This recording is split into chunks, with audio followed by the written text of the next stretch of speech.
Hello, I'm Graham McLeod, and in this week's vlog we're going to be looking ahead at a spring market. We'll be looking back at the first quarter of this year and continued house price growth, and we'll be showing you some of the properties that we're most excited about coming up for sale with Hunters. So wherever you get your news sources from at the moment, you're going to see multiple stories about house price growth and increased buyer demand. Rightmove are reporting that they have never seen so many buyers visiting their websites, and just today the Nationwide Building Society announced that houses are now selling at an average of £265,000 across the UK. That's an incredible 14% uplift on this time last year. So why are property prices increasing? Well, let's take a look. Well, it's all about simple supply and demand. And although there are record numbers of buyers, there's still so little coming to market. The graph on screen illustrates the Cumbrian market so far in 2022 in terms of new supply. So the blue bars represent the total of new listings on Rightmove by month, year to date, while the orange line shows the picture from last year. You can see the big difference in March. And I've got to tell you that last year we were saying, crikey, there aren't many houses coming to the market. We were already seeing absolute supply constriction, and it's getting worse again this year. So right now, what do average house prices look like across Cumbria?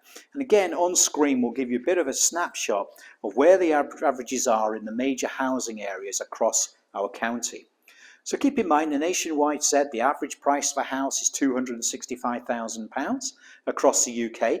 The Office of National Statistics say that in the North West the average is just a little over £200,000. So looking in our county, you can see that we've got many areas are well in advance of those averages. South Lake's nearly double the Northwest average, as you probably expect with it being a national park. Similarly, the North Lakes, Kendal, Penrith, Cockermouth, Ulverston, all coming in ahead. And we are seeing double-digit growth over the last 12 months in virtually all of those towns.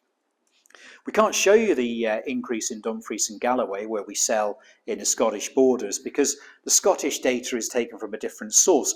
But I can tell you that the Register Scotland say that prices rose most strongly in 2021 in the Ayrshires and in Dumfries and Galloway, which is where we are active. And they've said that there's been increases of over 12.2% in those towns, an average property price there now of around £159,000. I've got to say the Scottish market in particular is really spectacular at the moment when it comes to property launches, and we're seeing so many absolute jaw-dropping prices being achieved. So where then does this leave buyers? As the cost of living crisis begins to bite, as we see interest rates rising, is it wise for a first-time buyer to sit out this market? Should we wait? Well, let me give you a personal example. I am shortly going to become an electric car buyer. I've been thinking about it for a year and a half. I've been sitting watching the prices of electric vehicles. They're expensive, expecting them to fall over these last 18 months, but they just keep getting more expensive. I thought that as more supply came in, then for sure I'd be able to get more affordability, but demand just keeps rising.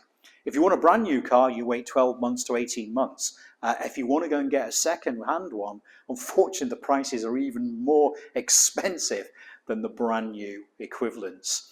I kept sitting the market out until in early March I left a garage forecourt, £110 poorer, having filled my car with diesel. I have decided it is time to bite the bullet and become an electric vehicle buyer. But I should have known that price is going to rise because I'm an estate agent. I'm working in an industry where we're seeing massive measures of demand, and of course prices are always going to rise.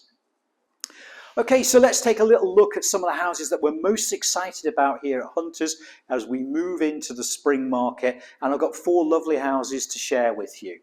So the first of these is Yonder Cottage. Yonder Cottage is located in a quiet little village of Nook, which is near Appleby in Westmoreland. It's a wonderful stone-built cottage, 3 bedrooms, wealth of original style features inside, and a really generous garden at the rear, somewhere to sit out and enjoy the spring and summer evenings. Going over to the west of the county and on the coast, we are at Workington. This is a classic 4-bedroomed townhouse on Elizabeth Street. Accommodation over 3 floors, and unusually for a town centre house, it's got some great outside space, lovely rear garden with this outside sitting area. And then we come to Crosby-on-Eden, which is 4 miles outside of Carlisle, and this extended semi-detached home is bound to be popular as a family home. It's got great potential, it's been lovingly cared for over the years, ready for its new owners, and a huge garden to the rear. And how about this property? A real star of the show. We're launching this one on the 8th of April. A fantastic 2-bedroom apartment located in Bonus Bay Marina, sat on Windermere. Beautifully appointed. It's a property that's being a great second home or an investment, and a location simply to die for. So those are 4 of our favourites. I hope that you've seen something interesting or heard something useful in this week's blog. If we can be of any help to you with me and my team here in sales, lettings, mortgages or conveyancing, do please get in touch.